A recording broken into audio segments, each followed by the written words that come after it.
Morning. Thank you for joining us for the BPM Change Management PRR Review Monthly Meeting.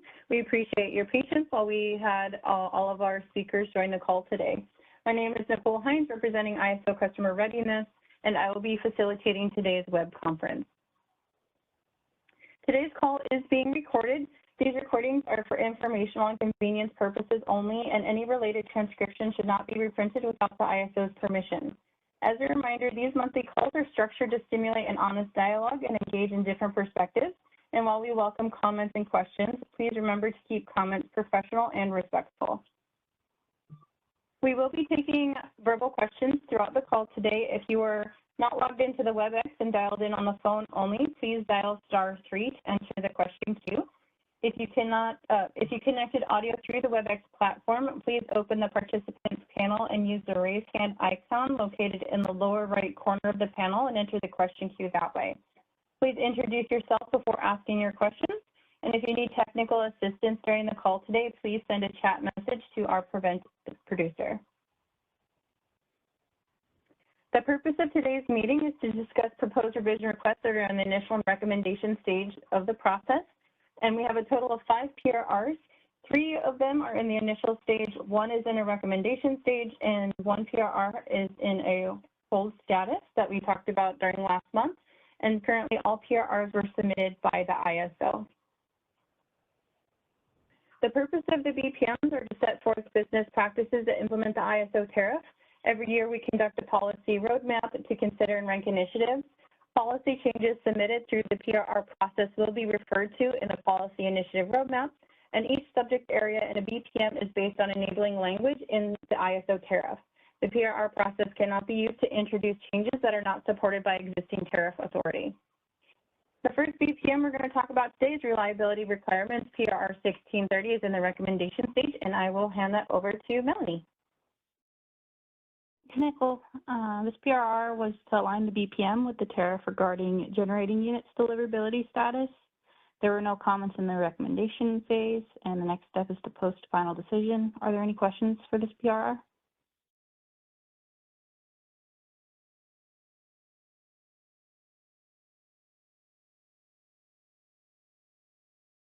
All right, thanks, Melanie.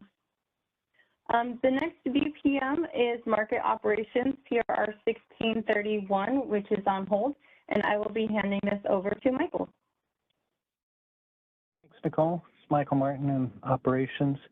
So PRR 1631, this is introducing automated logic to help achieve a market solution or to prevent a market disruption. So this PRR is currently on hold, and Nicole, as of this meeting, I'm going to officially withdraw this. This is an enhancement, and in testing and discussions, we're going to enhance it a little bit more. So to even make the situation for the one resource that should be causing the disruption, do something like either a prior dispatch or advisory dispatch. So more to come on this. I thought that it would be better to withdraw this, rewrite it, and submit it at a later date. I suppose it was good that we showed that we were working on it, and you know, if you're curious, do read this PRR. We didn't get any comments on it, so I'll follow up with you on the withdrawal. Thanks. Any questions?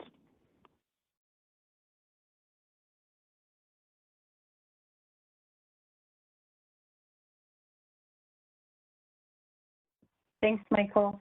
As a reminder, you can use *3 if you dialed in by the phone, or the raise hand icon in WebEx to enter the question queue. The next BPM we're going to be talking about is the generator management, PRR 1632, and I will hand that over to Jason. Thanks, Nicole. Jason Foster here with the Queue Management team, stepping in for Jill Jordan. The purpose of this PRR is to implement numerous topics from interconnection process enhancements 2023, FERC order 2023, and then some miscellaneous updates through various processes. Susan, I do understand that we received comments from you. I appreciate that, or we appreciate that. We have not had a chance to review, so I don't know that I have much comment to them today, but we'll be reviewing them, and we could certainly reach out to you offline if and as needed to talk through those comments. I'll pause here and see if anybody has comments or questions. I see one hand raised for Kathleen, and then after Kathleen, it would be, I'm sorry if I pronounce this wrong, is Eusebio. So Kathleen, go ahead. Thanks, Kathleen Colbert from Vistra. Can you hear me? Hey, Kathleen, yeah, how are you? Hey, great. I'm great, how are you? Good. This is a bit of me trying to get my head back on straight, if you don't mind, Jason. Just a reminder of, like it's great to see these changes. I couldn't recall if the queue management pieces that this is, implementing, if everything we were doing from the ICE 2023 track 2 was going to be a BPM, or if I'm also supposed to be looking for like a tariff implementation. I was just curious if you could, I would appreciate it if you could kind of just remind me as I'm trying to track these things that I'm getting lost. Thanks. Yeah, the big element from track 2 relative to the time in queue policy is not moving forward at this time. So it's, I would say, everything except that time in queue significant policy that we were proposing at that time. Okay, super helpful. And so that's everything else is being done through the BPM change management process. So I can just track that. That's correct. Yeah, that's correct. Well, okay, perfect. If I would say it a little bit more with a bit more clarity, we filed the FERC, or I'm sorry, we filed the tariff changes with FERC, and those have been, we've received the order from FERC, and now we're in the process of updating the BPMs to be consistent with those tariff changes. Yeah. Okay. Perfect. No, thank you. I appreciate that very much. You have a great day. Thanks, Kathleen. And Eusebio. Good morning, Jason. Sebio Arbio, EDF Power Solutions, formerly EDF Renewables. Just a clarifying question. So I know there is a lot of different elements included in the final proposal for track 3, and not all of them were included in the April 25th FERC filing. And I think in the scoping document, I'm not sure where it stated that there is intent to file the remaining items at a later date.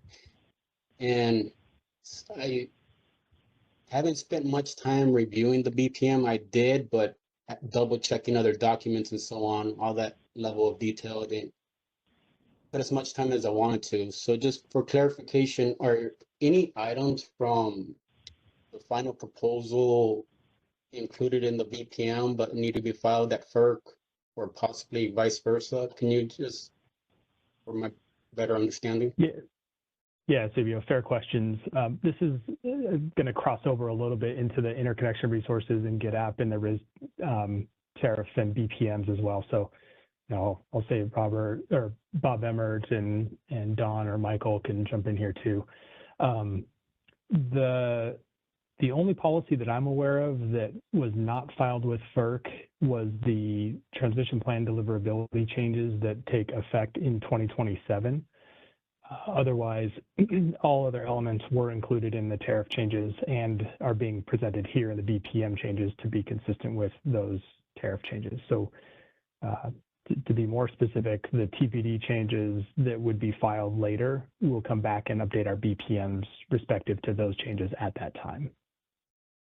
Bob Emmert, anything to add there? Yeah, Jason, this is Bob Emmert.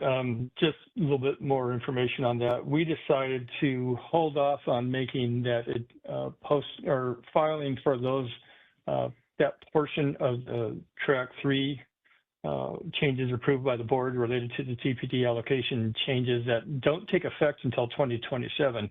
We decided let's wait until this year's TPD allocation cycle is completed in March of 2026 to file it. So there's just not, so that we want to avoid any confusion, because there are some significant changes that take place starting in 2027, and we didn't want to add confusion to the 2025 cycle by putting those before FERC and leaving it to where certain people might start questioning again, what takes place in 2025 and what takes place in 2027. Okay, appreciate it. Thank you very much. Thanks, SCPL. Not seeing any other hands. Nicole, I'll pass it back to you. Thank you, everybody. Thanks, Jason. All right, so the next BPM we're going to be discussing today is the generator interconnection and deliverability allocation procedures, PRR 1633 in the initial stage, and I will hand that over to Dawn. Great, thanks, Nicole. So as Nicole stated, we are making modifications to the GIDAP BPM to incorporate changes to the GIDAP tariff that were recently approved by FERC. And just to summarize those changes, we are stipulating that TPD will be reserved for long lead time resources and projects interconnecting to subscriber PTO facilities. We are making clear that energy-only capacity seeking TPD will now pay a $5,000 steady fee instead of the $6,000 deposit. PPAs that do not require deliverability or resource adequacy will not be accepted for TPD allocations or retention. TPD allocations received under Group D in 2025 must have an executed PPA by the end of the next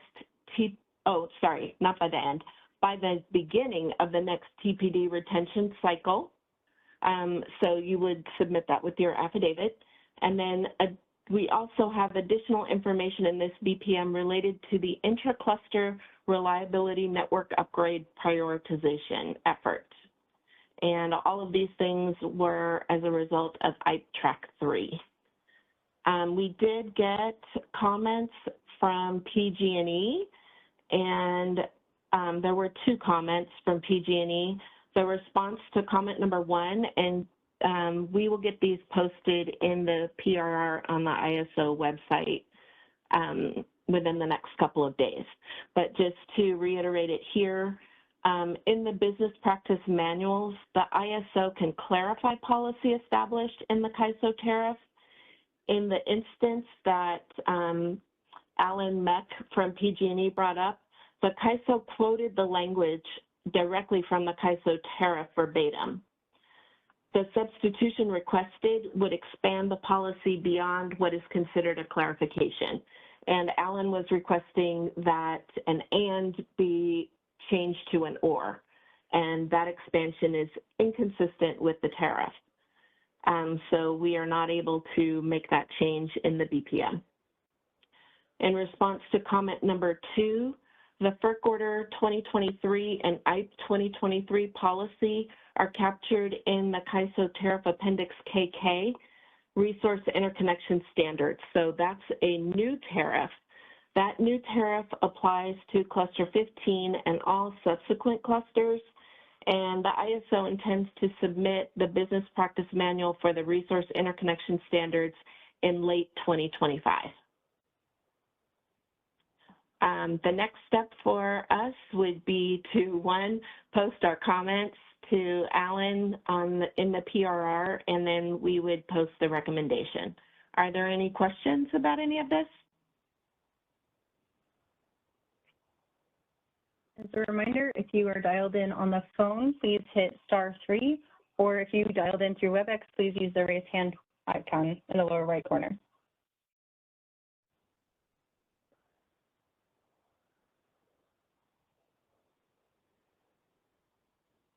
Oh, I see a hand from Virginia.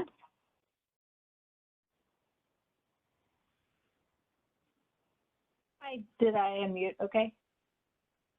Yes, I can hear you. Awesome. Thank you for this information. It's really helpful. I apologize because I haven't followed these specific PRRs, but I just wanted to confirm on the previous slide, I thought I heard Bob say that some of the TPD changes from Track 3 would not be included in the BPMs because we wanted to avoid confusion since a lot of the changes are only effective 2027 going forward. But then here, the changes that Don listed seem to be moving forward. Is there something that I missed, or what would be the difference there? This is Bob. I can speak to that. So the only change that is in this PRR is the fact that projects that receive a Group D allocation in this 2025 cycle, we're informing them now that in 2027, that they must retain that Group D allocation with a PPA and no longer can retain it with a short list. So since that's something that is impacting the projects that receive an allocation in 2025, we want to communicate that. But all the other changes that take place in 2027 will be filed with FERC, and we'll do the BPM updates after we receive a FERC order on that filing. Okay, all right. So 1633 is just the changes that impact any Group D affidavit submitted in 2025. Got it. Thank you. That's correct.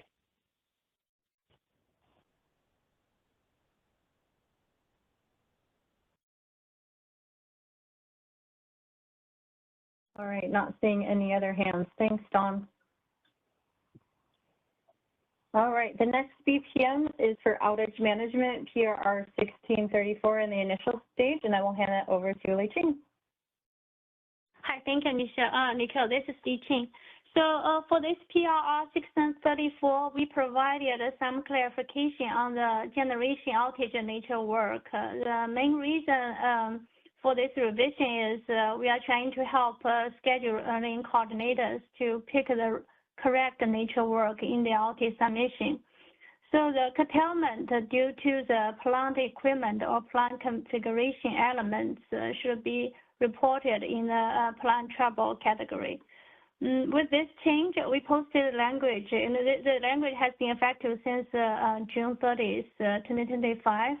We received a couple of comments. We appreciate Elizabeth from PG&E and Perry from Power Supply Planning group. They submitted a couple comments. I think there are some similarities in the comments.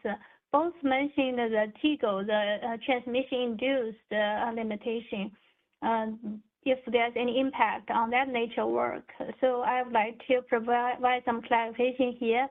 The proposed language only has impact on the curtailment due to plant equipment and the plant configuration. Since the transmission-induced generation card, we mainly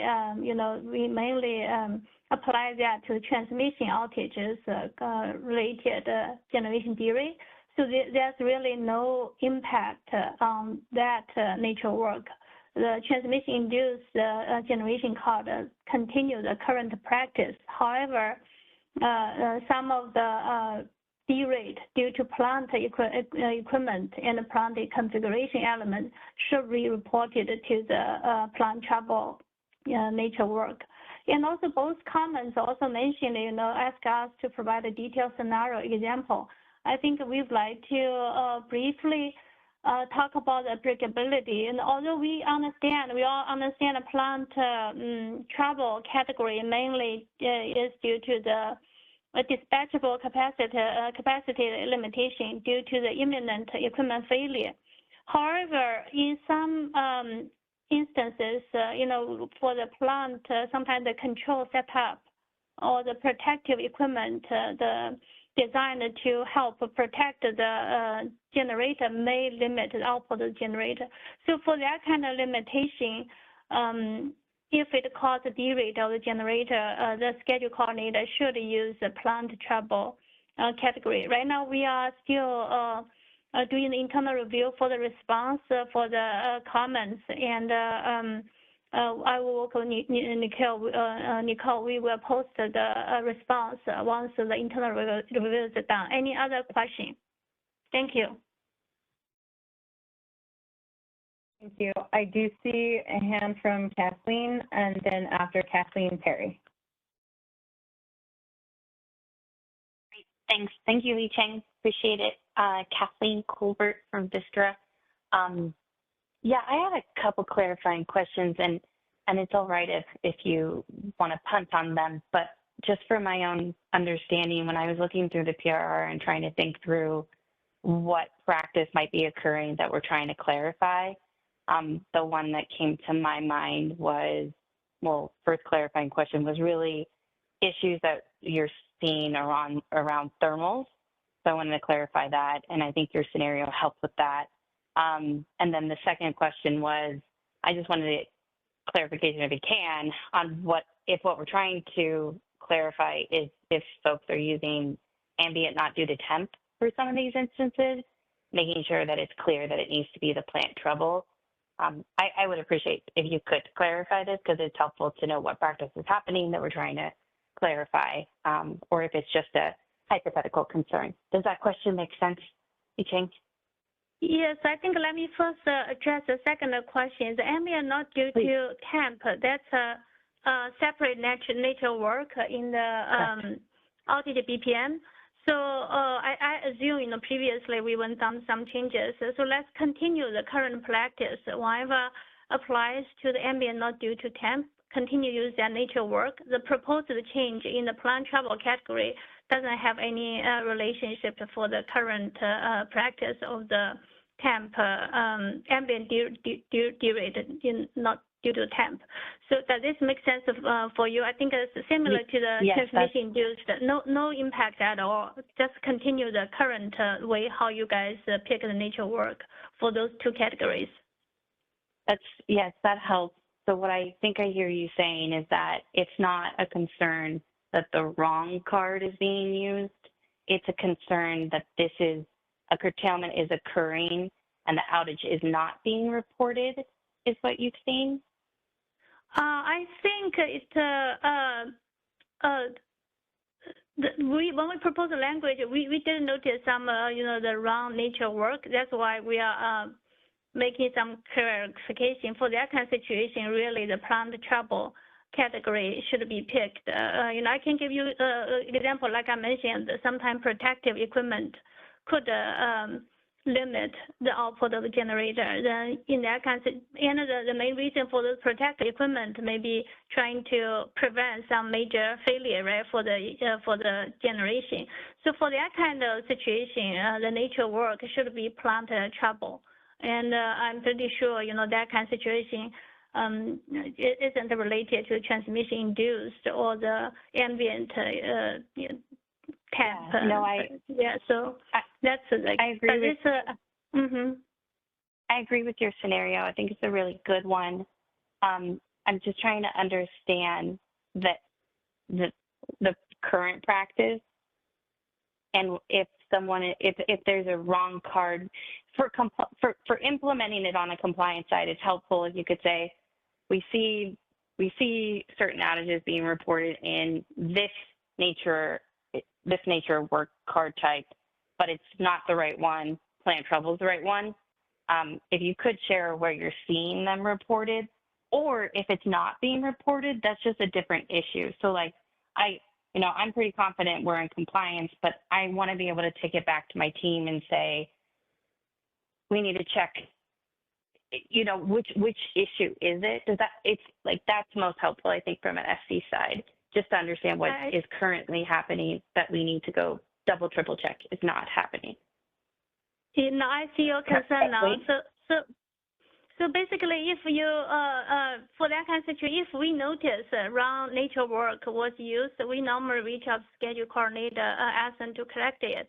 And if any of your team member have any concern for, for the pick the right nature work, feel free to ask them to reach out to our outage. We have the outage phone number. We also have outage mailbox. And in the past, we have been helping customers whenever they have trouble to figure out the right nature work to use. Definitely, we are here to help you to avoid any potential compliance violation. Yeah, I see David has some input. David, go ahead. Yeah, thanks. Yeah, Kathleen, this is, well, for everyone else, this is David Zlalo from the legal department. I don't want to get too deep into the specific, scenario that prompted this change, but yeah, I think what was just said is correct, that yeah, there was some outages being reported, and we had some back and discussion with the entity, and they basically, oh, well, we thought this, and we said, well, okay, well, let's just clarify the BPM. So, you're not, No. there's no lack of clarity, in your specific scenario, but then also like, hey, this might come up again. And so here we go, the BPM change so everyone can see. And what was said already is, that's the point, is that if there's equipment there to prevent some plant failure and that equipment kicks in to limit the capacity, it's plant trouble, because the equipment is there limiting the dispatchable capacity to avoid imminent failure of equipment, and that is, consistent with the concept of the plant trouble nature of work. So that's all we're trying to say here. No, I really appreciate it. You did answer my big question on if it was the wrong card versus not reported. So that was the primary thing I was looking for. Thanks, David. And thanks, Li-Cheng. Very helpful.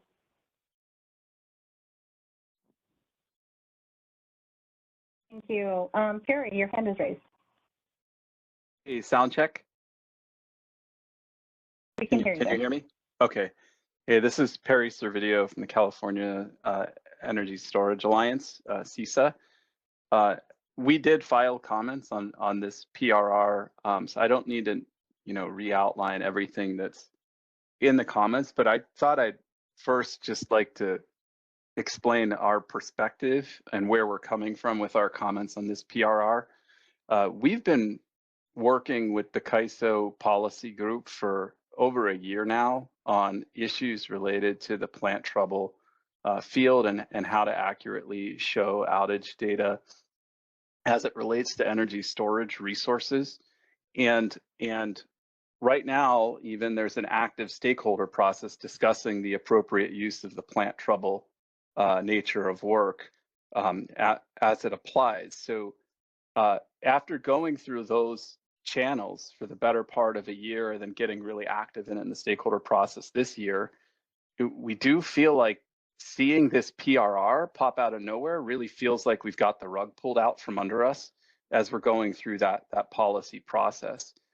And that's just give you our perspective on what this looks like to us. And now specific though to the proposed change to the plant trouble definition, I think the existing definition goes back perhaps decades, 2 decades, and seeing it pop up as an emergency PRR, seemingly out of nowhere, while there's currently stakeholder initiatives that are discussing this very thing, it is troubling to us. And knowing that definition goes back so far, it's currently focused on equipment failure, or imminent failure of equipment.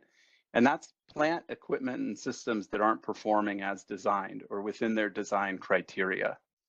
So the things that the proposed definition describe, the addition to the definition, those really appear to be things that are within a plant design criteria, just as I'm reading it right now, or even curtailments that could be due to transmission conditions that are not the fault of the plant equipment and not due to the plant equipment itself failing. Hearing the discussion you just had, it does sound like there's a very specific scenario that you're targeting. So our concern still remains that this definition may go far beyond what that narrow scenario is that you're targeting, and then may even touch on the things that we have been working with CAISO on over the past year. So I'd really, and we asked this in our comments, is we'd really like to see written out what this narrow scenario is, so that we could properly tailor this definition to that narrow scenario, or we kick this over into the stakeholder process. If there's other things that need to be discussed, it should be fully transparent through the stakeholder initiative, where we have been talking about this. so I guess I can stop there, but I am curious if you could offer any more detail on the narrow scenario that this is targeting, and then maybe I'll have some follow-up on that. Perry, thank you very much to provide some background information with regarding to why you provide your comments related to this PRR. As I don't know if you guys are aware, we have some organization change. So this is actually the first PRR right now is addressed by the OEP window. We are not aware of the ongoing discussion in the stakeholder for the outage, the scenarios you guys are targeting. How about this, Perry? Let me follow up internally with regarding what's going on for the discussion related to renewable. And we did receive, because of the change, some of the tickets they forwarded to my side. We did receive some ticket related renewable, especially battery outage submission. So let me follow up internally to see what kind of ongoing effort, related to the proposal on your end. Then maybe we can, work with Mark, the customer team. We can provide some update to you. Does this sound good for you? But for this PRR change, we do have, because of the we noticed schedule coordinator used the wrong nature work. So we provide this clarification, and this is like you mentioned, it's very specific. If it's a plant equipment or plant configuration element cause the generator derate, they should use a plant trouble. But we will double check the ongoing effort for the proposal you mentioned. Does this sound like a good plan for you? I really appreciate you offering that up, because it does feel like again, I'll just say, we do really feel like we got the rug pulled out from under us after a lot of work on figuring out which outages should be under the plant trouble and not. And this just seemed completely sort of aligned with that, but then out of nowhere, because we didn't come to the conclusion in the stakeholder process yet. And I would just say, so thank you. I need to stop you there. That's if it's a policy discussion, then that's future consideration, and this is about status, clarifying the status quo. So I'm not sure. Yeah, I can address that. Thanks, David. Like so, was pulled out. Yeah. So the way that I could interpret the and all this gets back to is we'd like to see the precise narrow scenario that you're targeting. Because if we don't see that, we really can't provide a good comment on if you've narrowly addressed that scenario, or if you've created a definition that'll rope in more outages than what you're intending. And our issue is we're talking about two different things, or more in the stakeholder process. One of which is representing energy storage nonlinearities, and that there are instances in which resources have equipment that limit their output, and these are storage resources, and you could interpret this to say, as of right now, they should be under plant trouble. Yet the stakeholder process is discussing whether or not they should be reported as plant trouble. So you can see the disconnect we have on that one. The second thing is the way that this definition is worded right now. And I've heard your description of the verbal description of the problem, but you've described it as something that could protective equipment that's protecting the generator. But I'm not hearing that if that same protective equipment is also protecting PTO equipment, why it should not be considered transmission induced. So this confusion is just because we haven't seen the narrow thing that you're trying to address. We could offer edits to the definition herein so that you do narrowly address it and we don't rope in this other stuff, as long as we could understand where this is coming from. But again, our major concern is that this ropes in things that we are actively discussing through other process on how they should be treated. And this just really feels like you've come in and said and made the decision that those should be treated this way.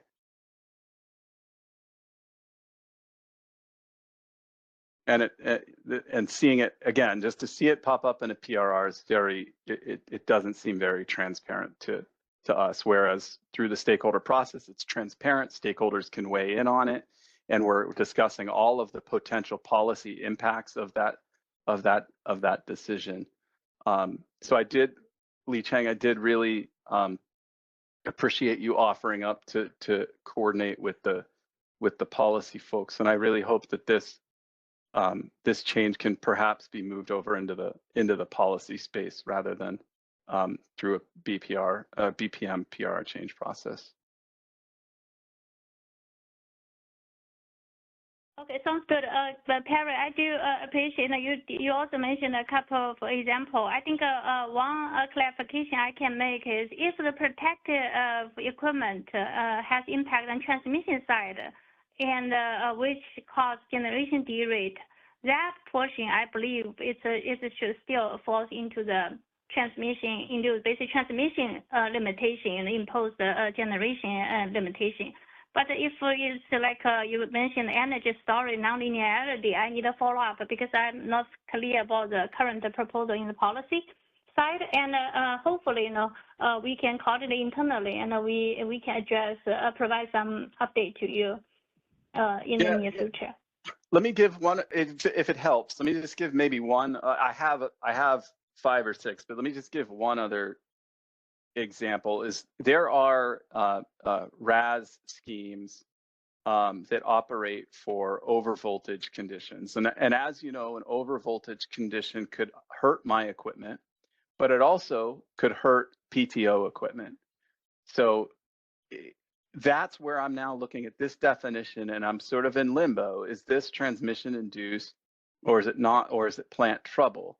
And without having some robust discussions and documentation around the precise narrow issue that you're trying to address here, I'm afraid that in the future, yeah, we all can understand maybe through this process what you're trying to target because we verbally talked about it, but there won't be sufficient documentation for when we're long gone and how those outages should be treated in the future. So that's the sort of discussion and documentation and history that we can get if we put this through a stakeholder process rather than through this BPM change management process.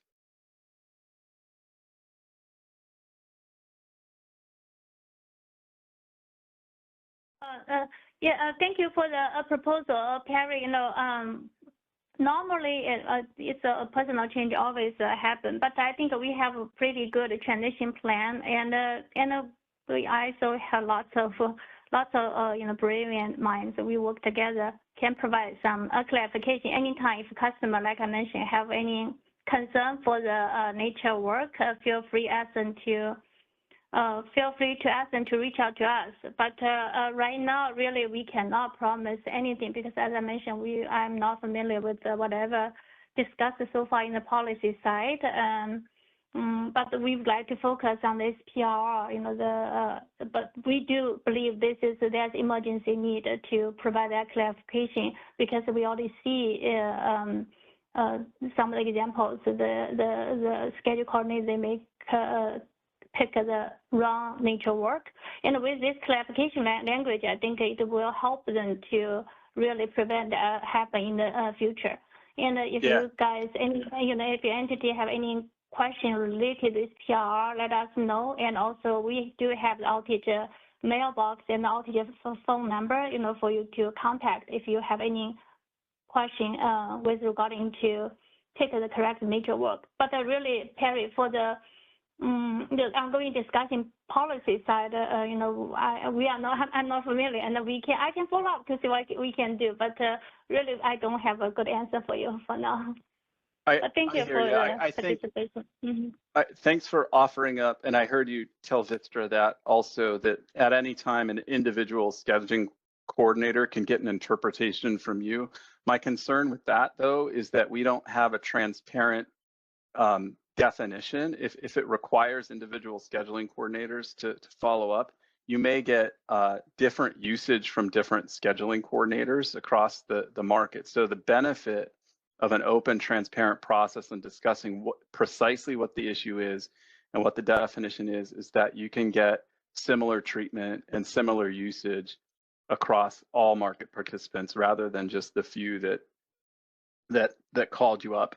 I'll say that's another benefit of running this through a policy initiative type process, which is precisely why they started talking about the plant trouble field in the energy storage initiative. Is we wanted to get the same treatment across all SCs as it relates to the outages.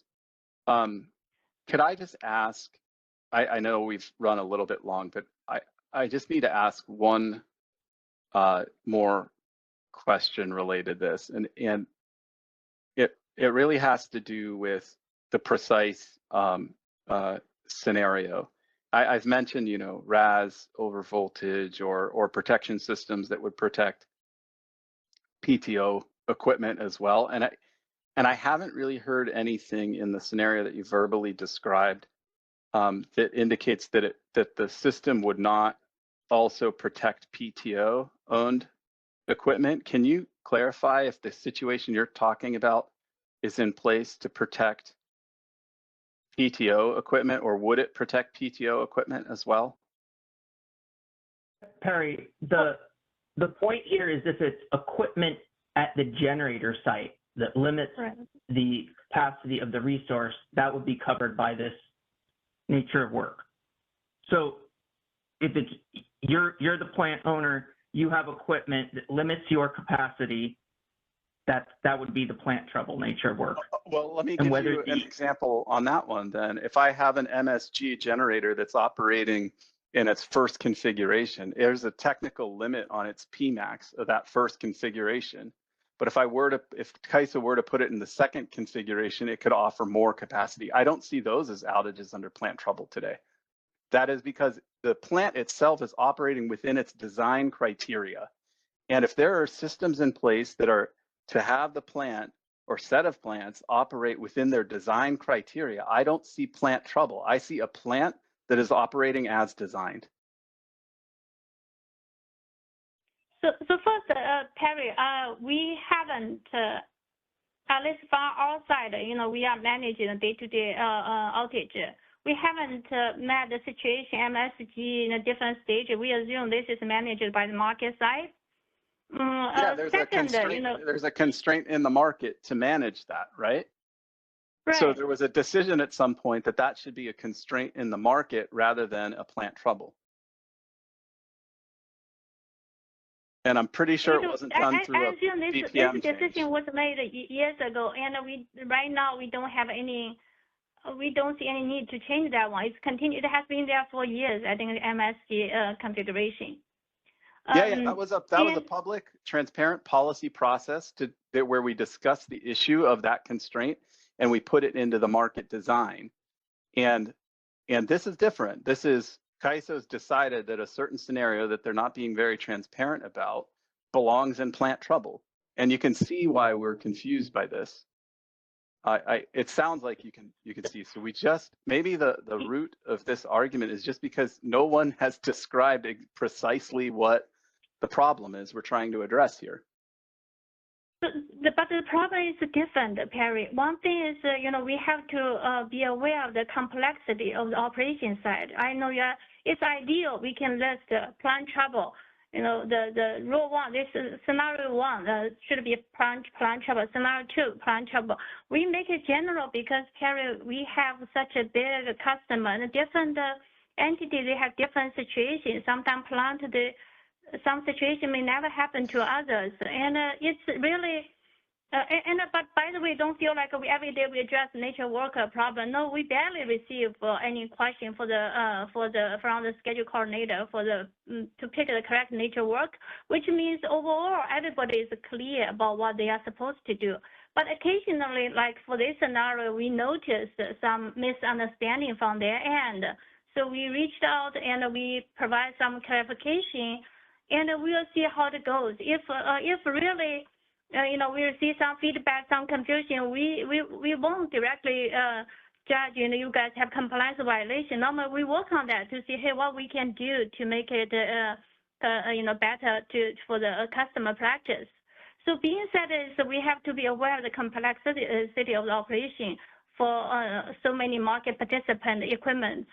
At the same time, if something already been established, a decision was made through the policy, process, for example, MSG, then we just follow that. I know you have good argument, but really we need to let this go, and we would like to focus on this specifically for this TRR. If you guys have any other question, let us know, and we will provide the comments and post it in the website after we coordinate internally. Okay, please, reach out after you guys coordinate internally on this. We still remain concerned even after this call that perhaps plants operating within their design criteria will now have to use a plant trouble field, and some of those instances we are actively addressing in other stakeholder processes right now. Sounds good. Thank you. Thanks, Li-Cheng. Thanks, David. All right, thank you. We are almost at the end of our call today.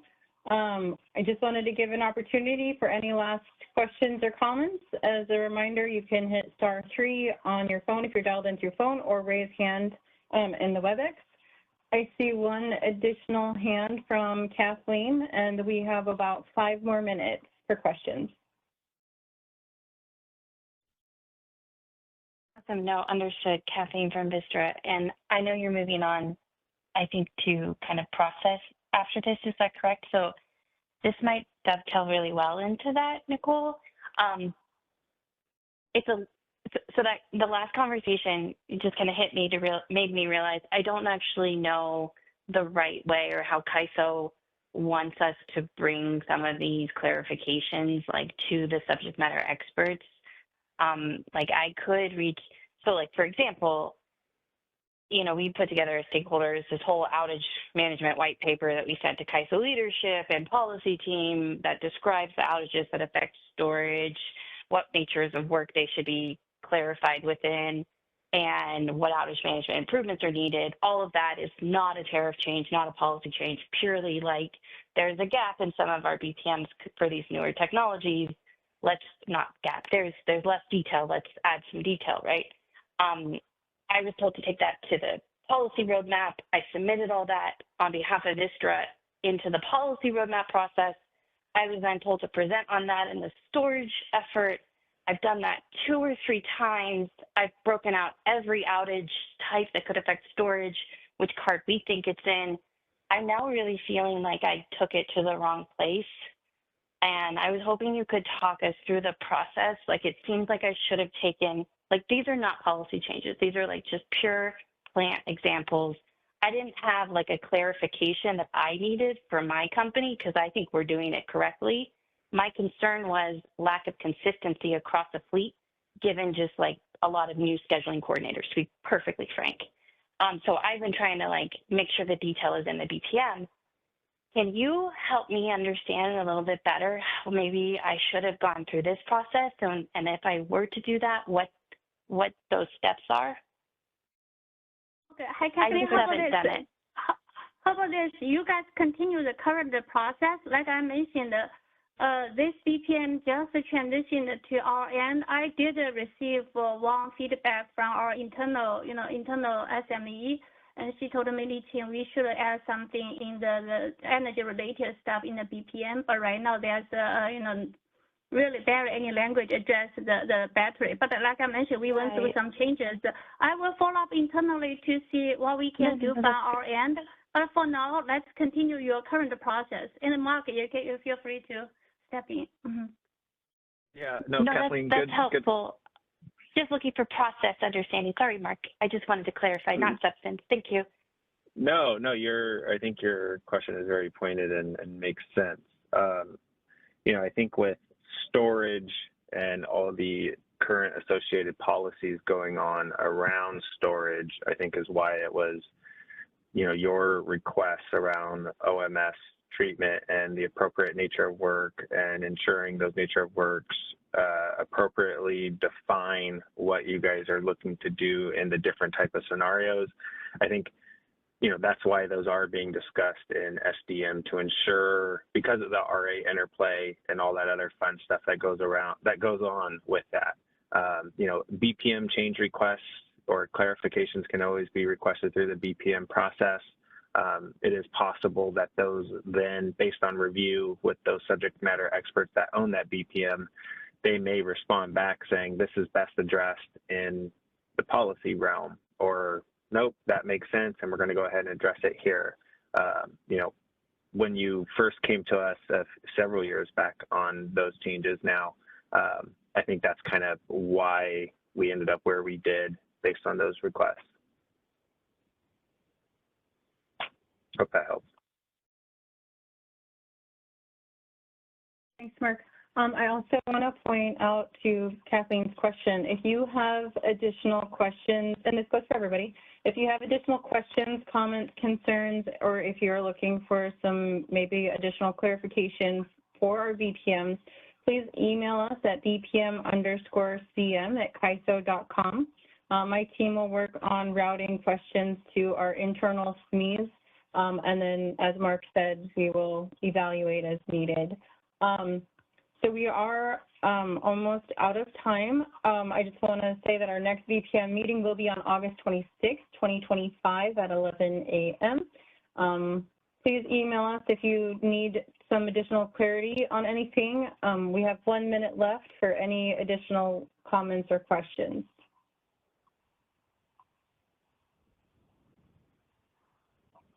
Okay, I did not see any additional hands pop up. Thank you very much for joining our call today. We appreciate you being here for our discussions, and I hope you all have a great day.